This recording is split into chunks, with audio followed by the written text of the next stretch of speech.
Next outdoor project, Chesterfield Fence and Deck, chesterfieldfence.com. I'm Megan Lynch, KMOX News. Now, All Access with Cardinals manager Ollie Marmol. Sponsored by Window World. Simply the best for less. Siteman Cancer Center. National leaders in cancer. And by Circa Sports. Circa Sports. Sports betting the way it should be. On the voice of the Cardinals, KMOX. Welcome to the show. It is great to have the manager of the Cardinals, Ollie Marmol, with us. Bernie Miklasz with us on Tuesdays as well. Chris Ranji, Tom Ackerman. Everybody's here. Matt Pajeski's here. Frank Ladd is here. Ollie, good morning. Good afternoon here, and good morning in California. How are things? Good morning. Things are going well, man. How are you doing? Going well. I want to start with this. I like that the word, I heard it used twice, was pissed. I heard it in the press conference, and I heard it with Chip on our post game, and I used it the next morning because that doesn't surprise me at all. Looking at this team and the way that they have that look in their eye and the way that they play, there's something about them where I thought, fans are upset that game ended. I guarantee you that's not even a fraction of what those players feel right now. You wanted that one pretty badly, didn't you? No, that's right. I probably could have worded that differently, but post-game, I tend to word things exactly how I'm feeling. Yeah, that's spot on, man. You look at kind of the narrative of what the season's about and then the overall feel in that clubhouse, and I loved it. Sometimes it's okay for it to sting a little bit like that. And I like the way our guys reacted to it. I like the overall emotion and how vested they are in what we're doing. Because, man, they were mad we didn't get to Mason Miller. That's one of the top closers in the game. And we loaded up the bases. We're a hit away. And they felt like that was one we could have taken from them and stole that game. And then you lose the one the next day. And I love the fact that the mentality is we should have swept those guys and not that they're happy that we took 2 of 4 in a hostile environment. No, like we have an opportunity to take the series, and they felt like we should have. And I feel the same way. So I love the mentality. I like where we're at as a club. So did it suck? Absolutely. But I think we're better for it, man. These guys are hungry, and it's okay for a couple of those games to sting the way they have. Ollie, Bernie, good to see you as always. Listen, so much has been made by me and just about everybody, understandably so, when your pitching got off to a kind of a turbulent start. Sure. Yeah. But it's pretty amazing, actually, what's transpiring. And frankly, I don't know that enough people even know this, but your starting pitchers are now 11th in Major League Baseball in ERA. I mean, how did that happen? I mean, you were down like in the 20s somewhere, and all of a sudden you're 11th. But no, and they're even getting a lot more strikeouts relative to where they were. What do you attribute the improvement to? Because it's a real thing. It's been pretty impressive. It is, and that's why it's hard not to ride the roller coaster, and I get why people subscribe to it. But at the end of the day, man, we said we need to be better in May than we were in April, and we need to be better in June than we were in May. And that doesn't mean, we got off to a great start, but there's still a lot of areas of improvement. I keep saying, I'm not just wanting to continue to say the same thing, but we have a lot of work to do. And the pitchers are doing a better job of game planning. We are facing some teams where they're a little more susceptible to the strikeout, so that lends itself to that number being a little bit higher as well. But being able to execute a game plan, and that's why when a pitcher goes out there and doesn't do the job or doesn't have the outing they want, man, you still have to take some of the positives from it in order to build for that next start. I feel like Dusty, Hooley, and Driscoll and that whole group are doing a really nice job of that, of not jumping on that roller coaster of good game, bad game, good, but like, man, what did they do well?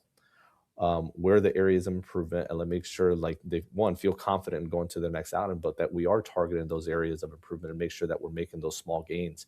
On the offensive side, like it's no different. Yes, we had a really good start to the season. Our record is what it is, but we keep doing a nice job of creating opportunities to score, and our group's going to get better at driving those in. And that's what I'm excited about, is our approach is going to continue to get better. Our execution is going to continue to get better. And the more we do that, the more we shake hands. So a lot of work ahead of us, but I'm excited about it. I also got to say that the bullpen, especially after you and Dusty kind of reordered some things and maybe gave Soriano a more prominent role. You've used Graceffo well, and there's been some subtle changes there, but the bullpen's record has improved since around, I don't know, around April the 14th or so, April the 15th. I was surprised by what I found. Actually, the numbers are pretty good, and the strikeout rate's up. Walks are still a little bit of an issue, but they're coming down. So, what has been the key to the bullpen kind of sharpening up as well? Yeah, shuffling it up a little bit, but you also want to make sure you're not rushing Soriano into leverage prior to him being ready for it. One of the biggest mistakes I think is guy has a couple good outings and you immediately want to shove him into a leverage situation. And if it doesn't go well, man, you could have a real setback where you lose somebody for 3 to 4 weeks from a just overall confidence standpoint, knowing their overall demeanor and personality, all of that plays into it. So we wanted to make sure that we created opportunities for him to feel confident. And I feel like we're there. And then you're able to do some stuff I'll take the last game as an example. Stanek's not a guy we want to use for 1+. Okay. Soriano has the ability to do that. So you're in that 5th inning. Leahy is towards the end of his day. So you have Soriano up for the next hitter if you can't get that last guy out, based on being able to get the last out in the 5th, take you through the 6th. Stanek's been really good against righties. As soon as Leahy's able to record that last out, it allows you to sit Soriano and give Stanek a clean 6th inning, knowing that you have Soriano now to bail JoJo after Merrill in the 8th. So like you're thinking through the game in those type of lanes where who's your 1 inning guy, who's your 1+ guy, who bails who. So Stanek takes the 6th, does a really nice job. It allows JoJo at neutral France to take you all the way through Merrill. And if it ends before then he can go back out to the 8th, get Merrill, and then Soriano can finish the 8th, and then you hand the ball over to Riley. So it's mixing and matching, understanding who has the ability to do what, putting them in those opportunities of strength where they can have success, and then letting the game play out. But I mean, I give a lot of credit to the actual arms that are out there executing. They've done a much better job. You're talking about Soriano and trying to feel out when he's ready for those higher leverage spots. What's the indicator for you? Because you're talking about confidence here. How do you know a guy is confident and ready for it? Man, it's a combination, and every guy's different. Some guys you can throw them in the mix and feel comfortable with it. Other guys, you want to inch them closer to that, knowing that once you got them to a spot where if it doesn't go well, the step back is not going to be drastic, and you can continue to kind of push them forward. So you have to really understand the personality prior to doing it. This is one we wanted to inch our way there. And the more you start to understand him, his level of preparation and confidence, then you feel more comfortable kind of giving them the ability to do that. But he's earned it. And now it allows for that last game was a very good example of what it allows you to do based on Soriano being who he is today.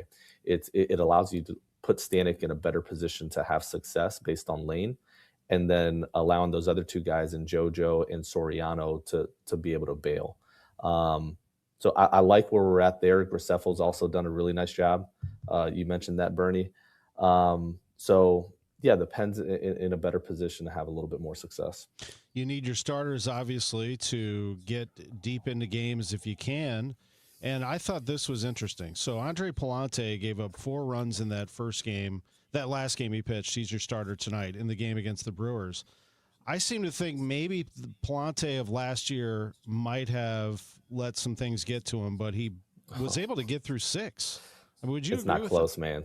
It's not close, yeah. And that's the when you talk about growth, at times is those type of games where he would have given you 4 innings and not been able to get you to the 6th, and then you're using your pen in a way you don't want to use them in a 17-game stretch, leading into not having guys available for the next day. So those are those growth opportunities where, do you have your best stuff? No? Okay.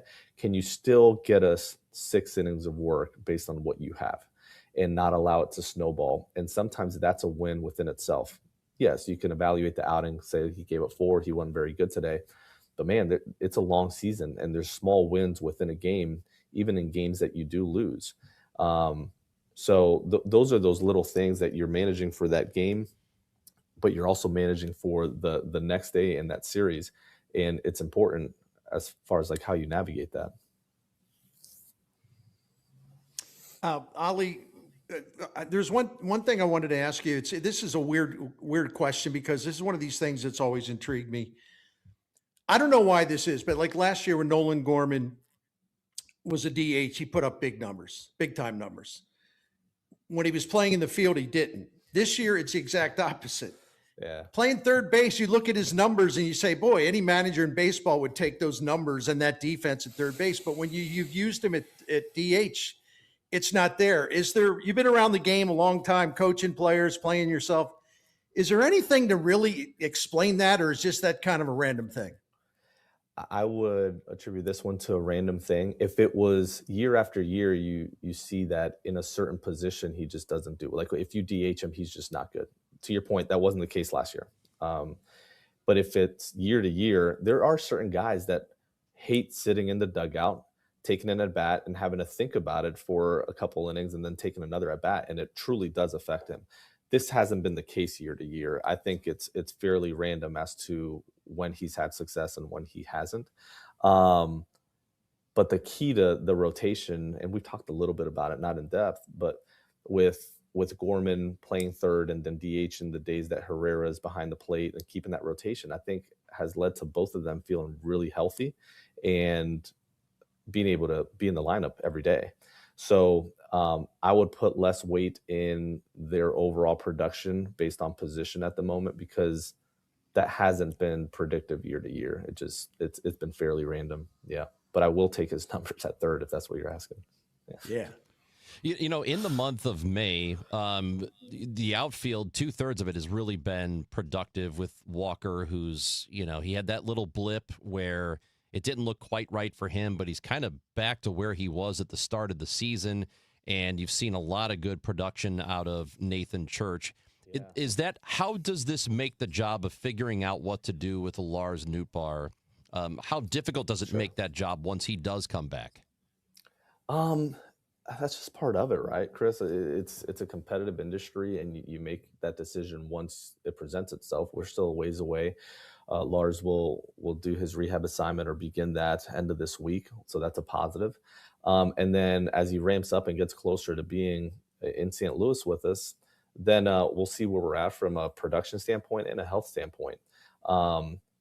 Hopefully we have a tough decision to make, man. Like I'll speak to Victor Scott right now. Like, you can't question his work ethic and overall intention. Like this dude's getting after it, and it's not happening for him on the field.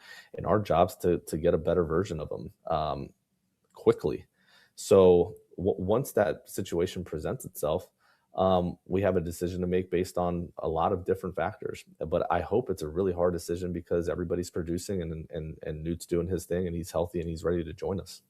That's Ollie Marmol, Cardinals manager, with us on the Gashouse Gang, as he does every Tuesday. We're going to come back and have a little bit more with the skipper right after this from Bernie Miklas and our sponsor, Stewart's American Mortgage. Thank you, Tom. Really pleased to tell everyone out there about a new offer, special offer for new clients only, for a limited time only at Stewart's American Mortgage.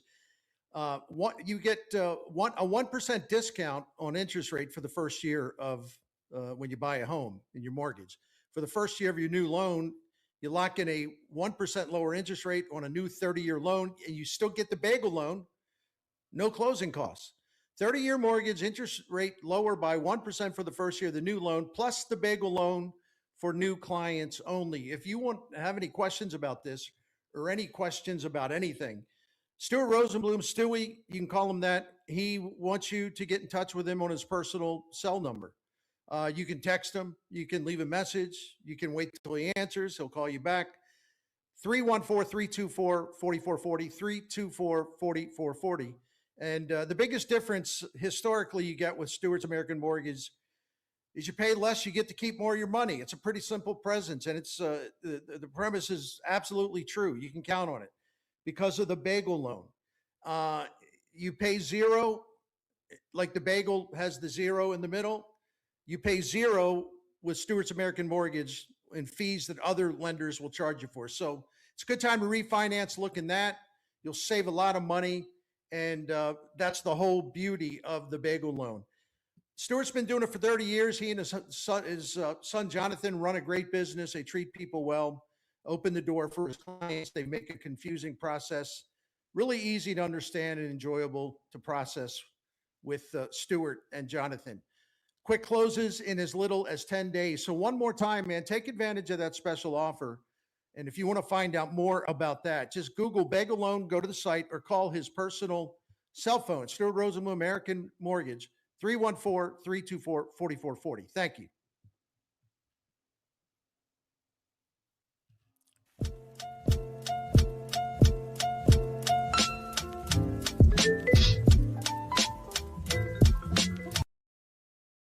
Lifelong sports bettor, and I'm the owner of Circus Sports.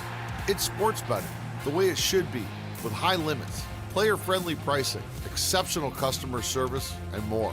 Download your new bookie at circusports.com. The action starts now, Missouri. Experience the difference with Circus Sports. Bet like a pro. Must be 21 or older. Gambling problem? Call 1-800-GAMBLER. What's more St. Louis than the historic Anheuser-Busch Brewery located in the heart of Soulard? A visit to the brewery is a perfect way to kick off your summer in St. Louis, and there's something for everyone. Walk the historic grounds and see where Budweiser has been brewed for 150 years. Enjoy a day fresh beer and meet the world-renowned Budweiser Clydesdales in their historic stables. There's nothing quite like a visit to your hometown brewery. Reserve your tickets today at BudweiserTours.com. Now, back to All Access with Cardinals manager Ollie Marmol. Sponsored by Window World. Simply the best for less. Siteman Cancer Center. National leaders in cancer. And by Circus Sports. Circus Sports. Sports betting the way it should be. On the voice of the Cardinals. KMOX. Bernie Miklasz is going to lead off this round of questions for Ollie Marmol on the Gashouse Gang with Chris Ranji and Bernie. I'm Tom Ackerman. Ollie, so much was made about this 17-game stretch your team was about to embark on, and it actually turned out to be 16, although you guys did show up for work against the Brewers, even though the game was rained out. But so you're 9-7 in the 16-game push.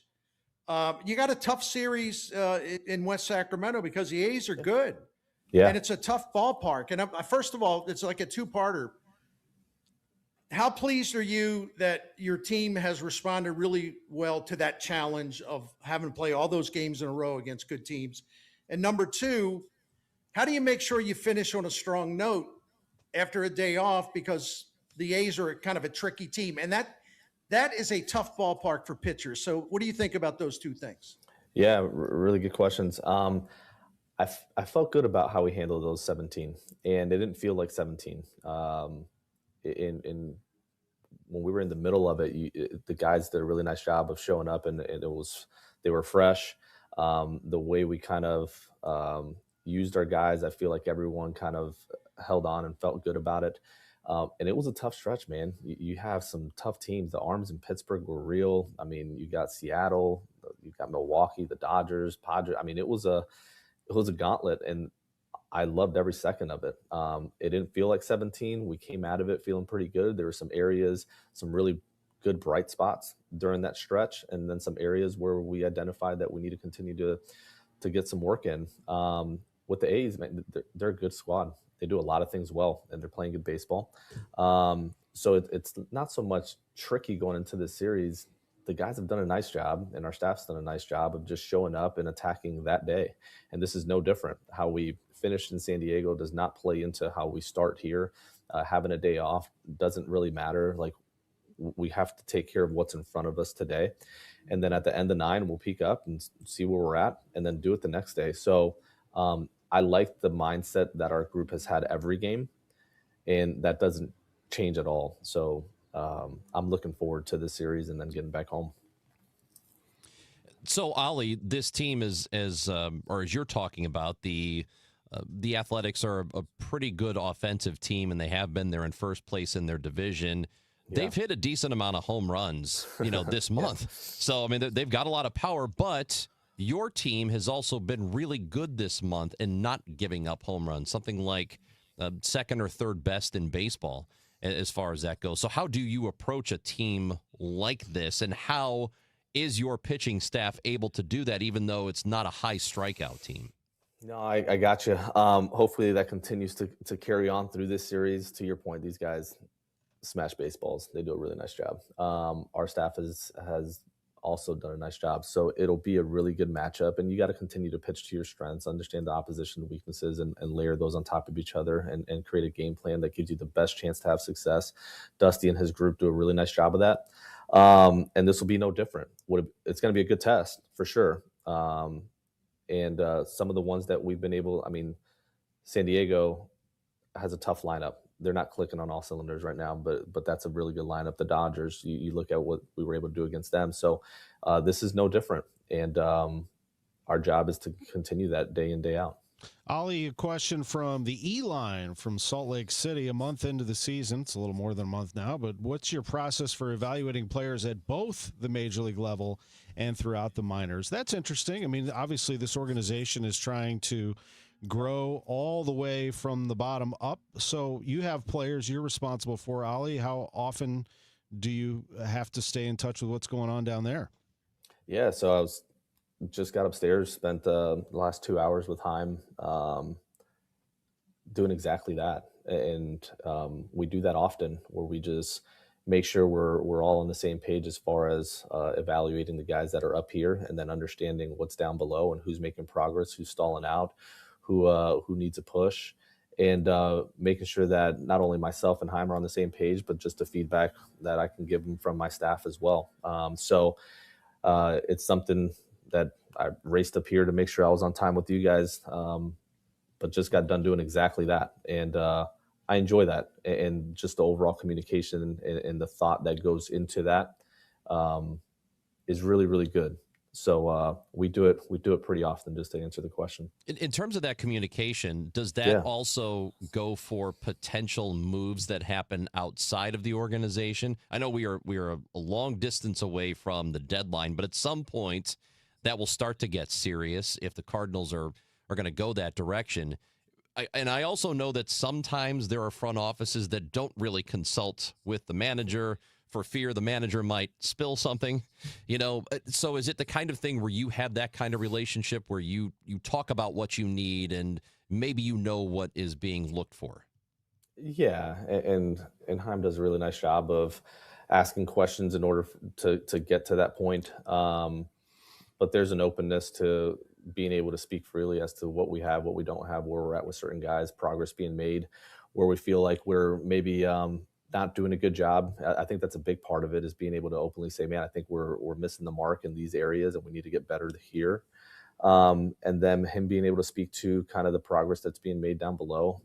But once you get to a point where you're talking about certain players on the outside, that's all part of this deal.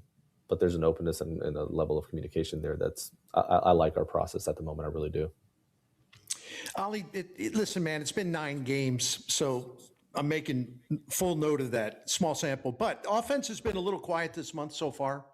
And what do you see there? I see a team maybe not walking as much as it did before, and the home runs for now have been a little on the low side. But is that just a spell you go through during the baseball season, or do you see some things fundamentally that maybe you've identified as you need to improve to kind of shake this off? A combination, but some of it is strictly how we're being attacked, and our ability or inability, how you want to look at it, of not making an adjustment quickly. San Diego did a really nice job of attacking us a certain way, and it is our job to adjust to that. So I'm curious as to what this looks like here against the A's, and then when we get back home. But there's some clear things that we need to continue to do better. And there's certain guys feeling good about where they're at, certain guys that are kind of just in the middle, that we're producing at a super high level early on. But I think a lot of it is adjustment based. And this is where I'm saying, we're playing good baseball. But when I say there's room for improvement and there's some growth opportunities, that's exactly what I'm targeting. Because it's not, this is not a talent question or a skill question, it's an adjustment question. And we will get better at shortening the amount of time or games that go by where we don't make those adjustments. I feel like we just went through a whole series where it was tough for us in certain spots to make those. But that's the conversation that you're going to run into that with the young team. I like being able to have that conversation, identifying it and seeing how we respond to it. I'll tell you one guy who has responded is Ivan Herrera. You've played 40 games. The first half of that, he struggled offensively out of the gate. He has turned it up. His last, 22 games, hitting .313 with 11 extra base hits, 3 home runs, 17 runs scored, 11 RBIs, but also he's catching a lot. He has caught 14 times in those 40 games. He caught 14 times all of last season. So this has been an emphasis on your part, hasn't it, to get him behind the plate? Yeah, so we've paired him with McGreevy and Palante, and we've kept that rotation where he catches 2 out of the 5 guys. And a lot of it, the first filter for that is just being able to keep his bat in the lineup as much as we've had. If this guy continues on this type of schedule, that's a huge plus for this organization because he's behind the plate enough, but his bat's in the lineup every day, and his health is the best it's ever been. So continuing, that's going to be important. And I understand the conversation of why can't you catch him more and give him more time behind the plate. I think the best way to look at this is his bat in the lineup every day. And if it is, then that's a success. And if it means him catching 2 out of the 5 in order for him not to have to take days off based on his body, then I think we're winning there. So I like the rotation we're on at the moment. Speaking of adjusting and, responding to that blip that I mentioned earlier from Jordan Walker, he's been really good last couple of weeks, 3 homers, his strikeout percentage under 20. The OPS is over 1,000 just in that time. So he had that week or two of struggles and he rebounded from it. How did he do that? It's all process and it seems to be working, right? It definitely is. And you want him to go through a period. It's not ideal, but you want to see how he responds to it. And I love the fact that he was able to make the adjustment. You can see him taking that pitch down and away a lot more. He's getting guys to come into the zone more often. And when so, he's doing a really nice job of staying within himself and getting the job done. So that shows you that the work is real. And what we're seeing is sustainable when you go through a little bit of a slump and then you're able to point back to what you're anchored to in order to get back to having success. That's where I feel like we're at with him. What we're seeing with Jordan Walker, in my opinion, is 100% real. Ali, I think we'll close on this. I missed it because I wasn't watching the live game at the time. But over the weekend, you were asked a question where you made a comment that this is the most fun you've ever had managing. And number one, tell us why that is. And number two, tell us why this is different than 2022, 23, 24, 25. Man. And the minors, for that matter. I'm having a blast with this group, man. There's clear direction as to where we're headed and how we're getting there. And I think that's freeing to understand that, man, you're going to have games that don't end the way you want them to, but you're building towards something that could be a hell of a lot of fun to watch for Cardinal Nation. And I think it's clear that these guys are going to play a certain way that it's hard not to respect the way these guys play every day. They're fun to watch. They play the game hard. They're running down the line. They're doing the small things. The attention to details through the roof. The intentionality is outstanding. And they're going to give you everything they have. And that's all I can ask for from this group, man. We've had a lot of meetings in spring training as to the identity of this group and them playing a certain way that is allows me to go to bed at night and feel good about where this is headed. And our staff is so committed to that vision that it makes it a freaking blast. I show up every day looking forward to what's next for this group. And not to say that certain years prior to this weren't fun, but I feel like the identity of this group fits my personality to a T. Like I love it. I love what we're doing. I love how we're going about it. I love the honest conversations. I love the grit. So it's hard not to show up and just love competing. And there's been certain times where I've caught myself where bases are loaded, our back's up against the wall, and I can't help but smile. Like I'm sitting there just loving the competition aspect of it to see how we come out of it. And those are the things that drive me. It's like when it's on the line, can you take a moment to just enjoy the fact that you get to compete in those type of moments and come out of it and either learn from it? And I said, I was pissed last game. Everyone was. But I love that it wasn't this feeling of, hey, we took 2 of 4, boys, we're all right. No, the heck with that. Like, sweep them, like take the series. I don't care who they are. Like that's the mentality you have to have. So for me, it's more of building that type of culture that, as you can tell, I can talk about this aspect of, for a while. Absolutely. I think your fan base is picking up on that too. No doubt about it. Also, the trend is now every Gashouse, people are trying to get you thrown out of the game. I mean, everybody. Man, you know what? I have something to add to this, Ollie. I so badly want you to make that walk to the outfield because you can't just go back in the tunnel. Could you please do something the next few days to have to walk all the way out to the gate? Bernie, I hate the fact that you crossed my mind in the middle of a game as I thought about Bobby Cox and just I thought about just doing it for the heck of it. There wasn't even a reason for it, but I was just going to yell the most obscene thing just to go. And there was a small opportunity for it. I think it would have caught the umpire off guard, but it definitely crossed my mind the other day. So I apologize for not following through there. But you can make a whole scene. You could be like Wally Backman, man. You could could just all the way out to the outfield. Come on. It's a long walk. I know. It really is. Don't you think that would be fun? They have those new cameras that like follow the on the track, you know? Hey, can I answer one of these questions real quick? Because they asked it super early. It was Danny asked why I walked Marmol. Yeah, and sure. I think Zach actually mentioned something later as far as the strategy behind that. Because I think it's a good question, and it could have gone a couple different ways. But the reason we didn't like the matchup with Graceffo, and Marmol is not a great matchup there. But once the runner on second is the important run there, it doesn't matter the runner on first. Attacking Tatis, who's definitely not feeling good about where he's at offensively, is the play, and that's why he was trying to bunt, not something he does very often. And once he was not able to execute there and we had him in that 1-2 count, him having to swing the bat gives you the best chance for a double play or just recording an out. Where Marmol, worst case scenario, bunts him over to third, and then you're playing the contact game there, having to walk 2 guys to create a force. But we felt like going after Tatis and being able to either get him to hit into a double play or just recording it out and then forcing Machado to have to get a base hit to beat you with runners on first and second was probably our best strategy. The problem was walking Tatis there. Once you got him into a 1-2 count, you actually lose him and you walk him, then you're in a really tough position. But I felt like that was a better strategy than just hoping Marmol doesn't do his job or bunt him over or kind of get something pull side. So we placed our bet, didn't work. But if you asked me, those are one of those things, and I think you guys know me well by now, where I said, man, I would have done it different. I execute that in the same way.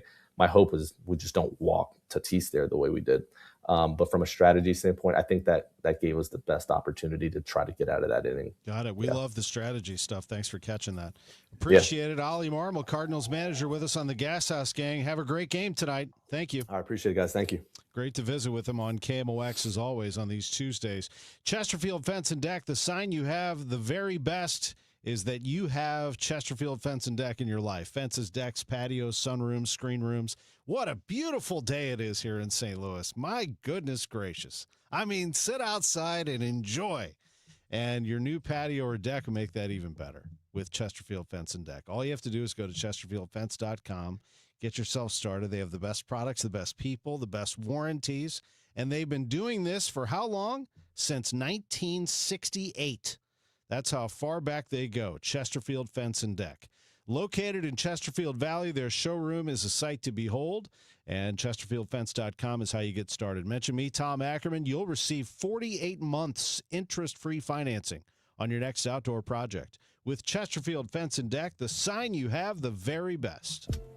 1 year.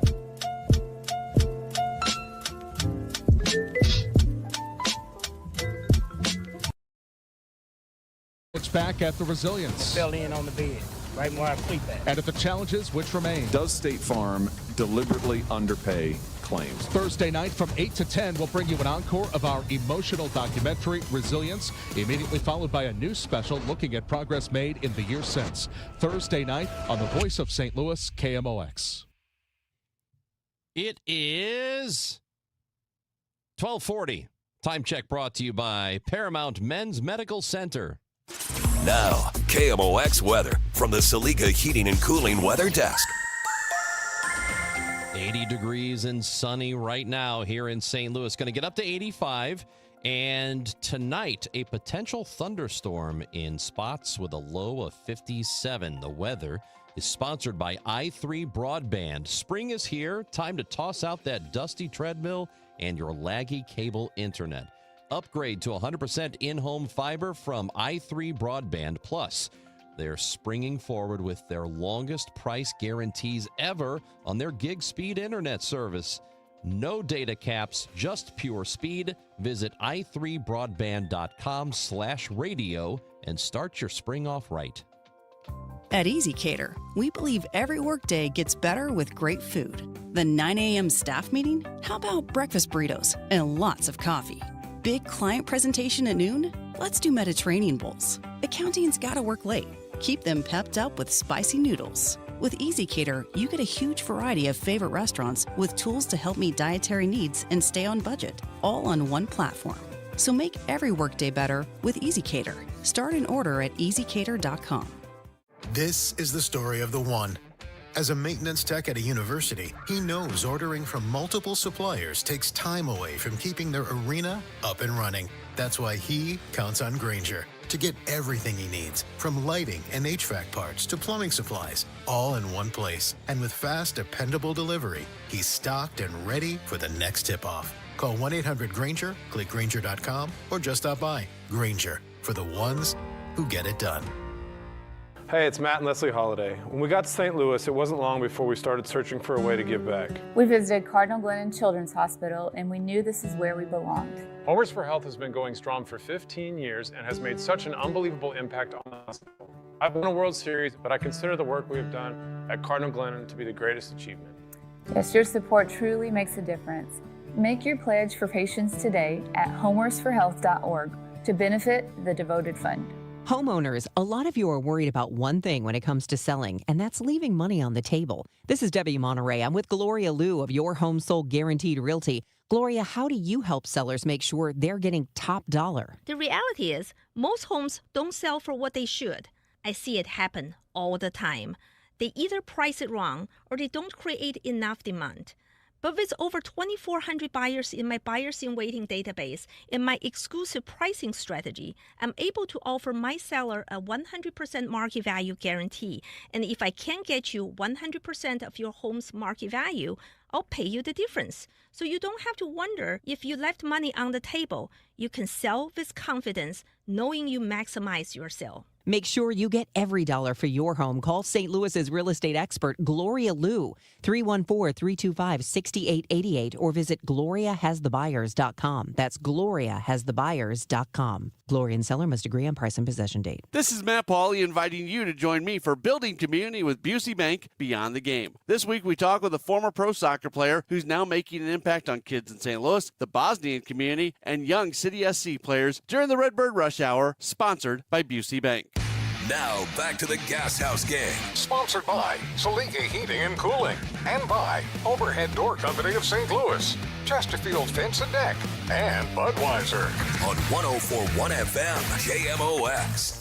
Good to be with Bernie Miklasz, Chris Ranji. I'm Tom Ackerman. Bernie, good session there with Ollie Marmol. He is in a good place, and I think this is his style of team. And overall, look, you would love to win that series, but they split and they played tough, and I thought that it was like a playoff series. I think the Padres are maybe, even though they lead the division right now by a half game, maybe not as powerful as people made them out to be, but the Cardinals are a lot better than people made them out to be, and it made for a good matchup. Yeah, I thought those games were great, very entertaining. In fact, you and I talked about this briefly on Sports on a Sunday Morning. I find myself, it's really interesting, even when the Cardinals lose, and Cardinals fans want to see him win, obviously. And I'd like to see him win too, because it's just a better time for everybody. And it's more, it's kind of good for the local morale. But even when they lose games, they manage to be really, really entertaining in how they lose. I mean, I think Sunday, you don't want that to happen to Riley O'Brien because he's been so great, but it was still a great game. There was still all kinds of drama and suspense and thrills. The Jordan Walker home run was a thrill. And then a kind of a Cardinals villain, Nick Castellanos does the dirty deed. And, that kind of got the emotion stoked up. I mean, they're fun no matter what happens in the game. Not every single game. Most of their games overwhelmingly, they provide an entertainment value that I think exceeds anything we've seen here by a Cardinals team since that 2022 season. How about Nick Castellanos? He's really carved out a little niche for himself in hitting dramatic home runs, hasn't he? That one bugged me because he's not that good anymore. I know. But he's always going to be that now. Exactly. He's not one of my favorites. So anyway, that's okay. I just see him flexing over Jake Woodford. That's what I see when it comes to Castellanos. It's so dumb. Yeah. What he did to get basically kicked out of Philadelphia was pretty crappy. And then I reading what Riley O'Brien had to say, I felt for Riley O'Brien because he diagnosed it immediately. And I found myself nodding. I'm not second guessing him because he volunteered the information. He basically said, and I'm paraphrasing loosely, like, I needed to get him to chase. I was challenging him over and over again. I needed to get that guy to swing at something outside of the zone. And I'm like, yeah, because he has been known to do that quite a bit, actually. Yeah. So, but Riley O'Brien, man, how great has that guy been? Yeah, he's been phenomenal. And that game on Thursday, that is the best I have ever seen him. And I've seen him many, many times as both of you. That's the best that I have seen him. He was absolutely incredible on Thursday. So it was painful to see him give up the home run, but it is what it is. Here's a little something before we go to break for you to think about, and then we'll come back and talk about this offense, because you brought it up to Ollie, and I think it's a good point. Who has the worst home ERA in Major League Baseball? It is the Athletics. 6.02 is their home ERA. It's an opportunity for the Cardinals to put some runs on the board. We'll do that when we come back, but first tell us about Saliga Heating and Cooling. My pleasure. Saliga Heating and Cooling, they're coming by later this week. I think it's part of the Priority Club maintenance program that we're in that saves us money. We've been in the program for several years, so I just wanted to mention it. They come out to your home a couple times a year. They check to make sure whatever you use for heat, that's working. Once you start to get a little bit of a chill in the air. And then, of course, before it really, really heats up, and we're about that time, in early May, it's going to be really hot soon in St. Louis. Saliga Heating and Cooling comes out and checks our air conditioning, making sure that everything is working great. And what we have found is that it really gives you peace of mind, the Saliga Heating and Cooling through this Priority Club, when they come to your home and they check things, and you get the clean bill of health, so to speak. It just makes you feel good knowing everything is great. There's not going to be any surprise emergencies and all this stuff. And what one or two times they've caught something that was really minor and they kind of fixed it on the spot. And it's like, it was no big deal at all, like hardly cost anything. But that's the benefit of being in the Priority Club maintenance program, because they can catch little things that are very inexpensive before they become big things that are very expensive. So consider the Priority Club. It works. It will save you money. Take it from the Miklases.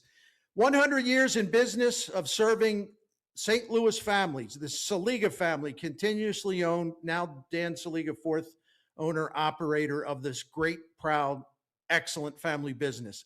If you want to find out more about Saliga Heating and Cooling, all the services, the phone number, the Priority Club, all that stuff, just go to SaligaHeatingandCooling.com.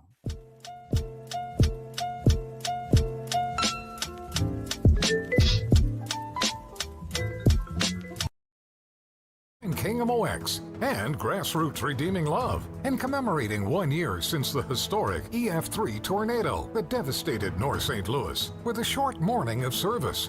Volunteers will meet in the Kingsway East neighborhood from 9 to 11 to help clear tree limbs and trash. If interested in RSVPing for the cleanup or interested in donating to the effort, go to KMOX.com/events for more information. Looking for a great real estate agent? Someone who can help you sell your home fast and for top dollar? Go to ready.com, REDY.com. Because on Ready, agents will pay you just for the opportunity to sell your home. Yeah, on Ready, agents will pay you for your listing. Thousands of dollars up front just for a chance to sell your home. And it's easy. Just go to ready.com, enter your address, and when you want to sell. In just 48 hours, the best local agents are competing on Ready to be your agent with cash offers up front just to win your business. Hey, your listing is valuable. Don't give it away. Make those agents earn it. Get paid to pick your real estate agent. Go to ready.com or call 888-525-REDY. 888-525-READY. Men, if you're suffering from erectile dysfunction or PE, you're not alone. Most importantly, you don't have to live with it.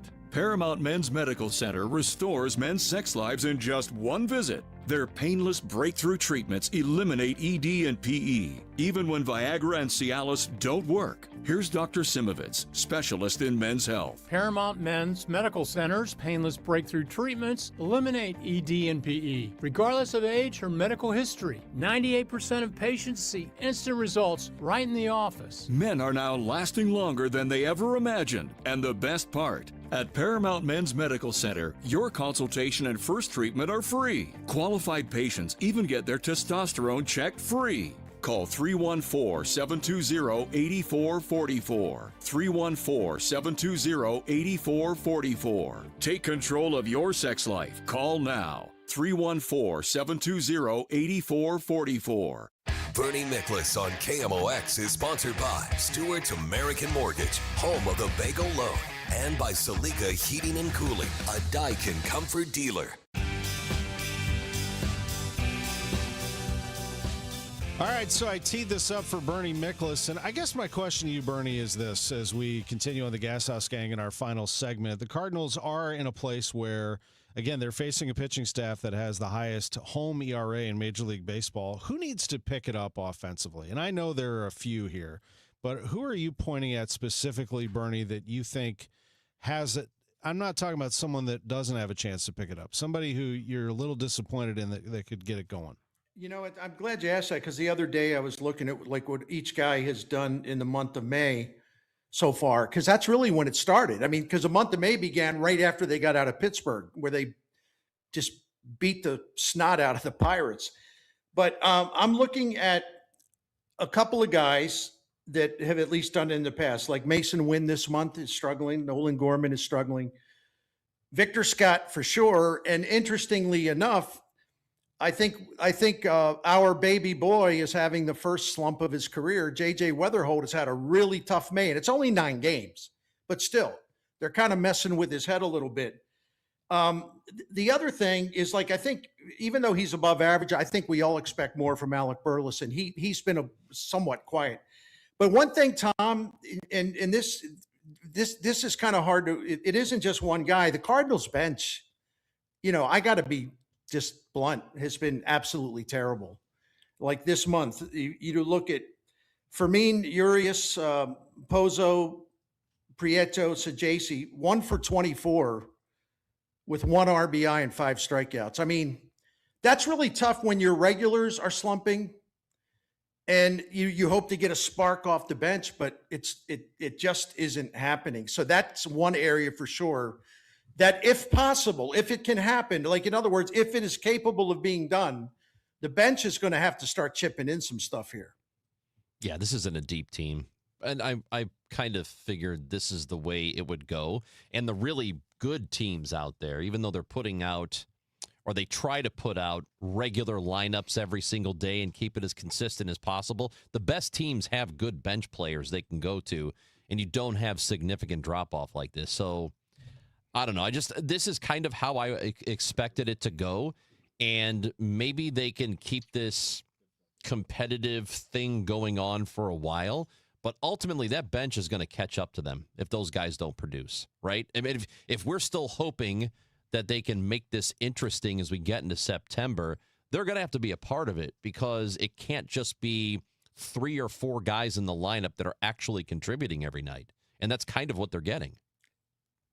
It is. And I almost feel like guilty pointing to Weatherholt, because he's been so great, and he's a rookie. He's played 40 major league games, but I won't bore everyone with it, but I'm just asking people to trust me. I did a really extensive study in like how pitchers are working him this month, because he hits the fastball, the 4-seam fastball, really, really well, even though he does have some swing and miss on it. But every home run and every double he has hit this year has been on the 4-seam fastball. Well, that's why the other team gets paid to find out these things and adjust. So they've been changing speeds. They're varying their speeds a lot this month on him. They'll throw a high fastball to get his eyes up there, speed him up a little bit, and then here comes the slow stuff. Here comes the spinning stuff. And then then he adjusts to that, and then here comes the high fastball again. You know what that is? It's the education of a young hitter, and it's been going on forever. So this kid is really, really smart, and he's really confident, and he's really poised.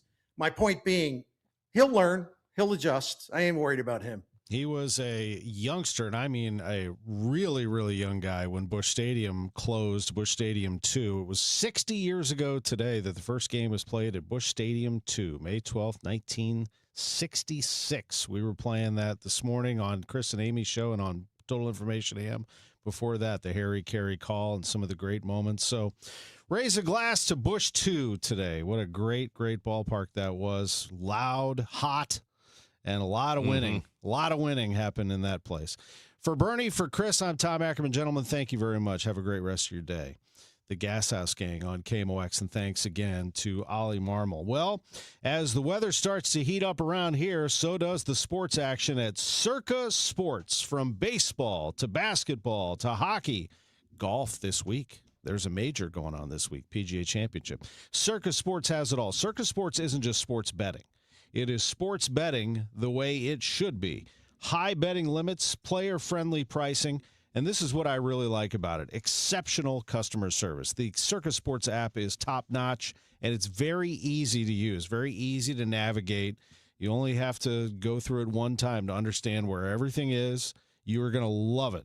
And whether you're looking for playoff futures or props on your favorite players and more, Circa Sports does have you covered. Download the Circa Sports app today, or visit circasports.com. That's the Circa Sports app or circasports.com. Must be 21 or older. Gambling problem? Call 1-800-GAMBLER.